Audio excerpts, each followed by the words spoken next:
How about that, Michigan fans? 24-7, the Wolverines win and a bounce-back performance. And they dominated this game pretty much in the second half. The first half was kind of a slugfest. Michigan made some mistakes. Washington made some mistakes. But in the second half, Jerome Moore and the offense and defense really had it figured out. And they were able to run away with this one, scoring 17 points in the second half, holding Washington to 0.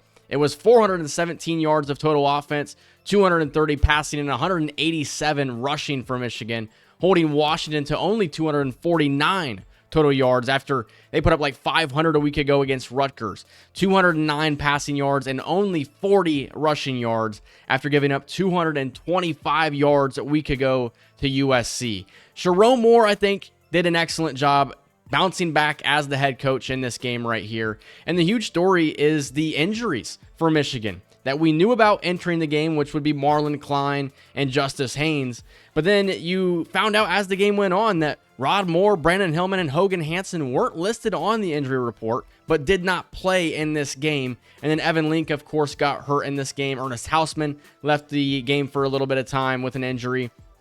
But overall, it was the young guys for Michigan, and more specifically this defense that just balled out in this game. So I really want to applaud Wink Martindale for the way that he got his team back on track here, got his defensive guys back on track as they were able to go out here at home and dominate Washington pretty much the entire game. A couple of plays here and there that they kind of slacked on, but overall, you forced 4 turnovers, 3 interceptions. Your linebackers were playing excellent football. They were in the right place at the right time the entire game. Your defensive backs were playing good. Wink Martindale put on a clinic out there as the defensive coordinator in this game. Reminded me a lot of what we saw against Ohio State and Alabama to close out last season. And then offensively, I really like what Michigan was able to do in this game. They got back to their roots. They ran the ball, and Chip Lindsey fed the beast that is Jordan Marshall. And Bryce Underwood played really well in the passing game as well in this one. And then Jerome Moore, you have to kind of give him credit here. There's a couple mistakes that he made. I don't like that he's not challenging spots that refs are kind of effing us over on. I think if Jerome Moore challenges some of those and kind of uses his authority, his ability to do that as the head coach, maybe we can get some of them overturned. You know, he's still kind of working out the game management aspect of being a coach. But overall, in this game right here, I like that the blueprint that Michigan had in this game was the blueprint that we've had when we've won football games in the past, and that's what you need to continue to do moving forward. 23 total first downs, only held Washington to 14. You were 6 for 13 on third downs. You failed on 2 fourth downs. The second attempt, I liked that they were going for it. In hindsight, you probably should have just taken the points. It was a tied game in the second half. And in the first fourth down attempt was an excellent play call. It was just that Samaj Morgan has feet for hands, and in my opinion, probably needs to see his playing time get cut down a little bit. In the punting game, you know, we're still struggling there, and I think we need to kind of figure out how we can get a little bit better at punting. But overall, 37 minutes of total time of possession. You forced 4 turnovers. You didn't give any up. You did have a couple of penalties overall in this game. You were able to create pressure, and I am pleased with the way that they played. Bryce Underwood, 21-27, 230 yards with 2 touchdowns. Jordan Marshall with over 130 yards rushing and a touchdown. Jasper Parker came in and ran the ball kind of well in the times that we needed Jordan Marshall to take a breather. And then how about Zach Marshall and Deacon Tonelli combining for 8 receptions, over 100 yards and a touchdown. And then Andrew Marsh just continues to look like a monster out there on the outside. 5 catches, 49 yards, and a touchdown. Donovan McCulley with a couple of receptions. And then Jordan Marshall played really well out of the backfield in the passing game as well. And then somebody who's not going to, come out on the stat sheet, but Max Bredesen is a beast out there for this offense. He's a key player. He's good in the run game. Max Bredesen does not get the flowers that he deserves overall.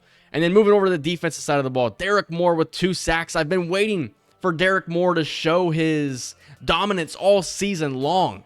And then how about these linebackers? Jimmy Roller with an interception. Cole Sullivan with an interception in this game. And then Jacob Oden kind of stole an interception there at the end. Probably should have been a catch for Washington. I am super impressed with the way they played in this game.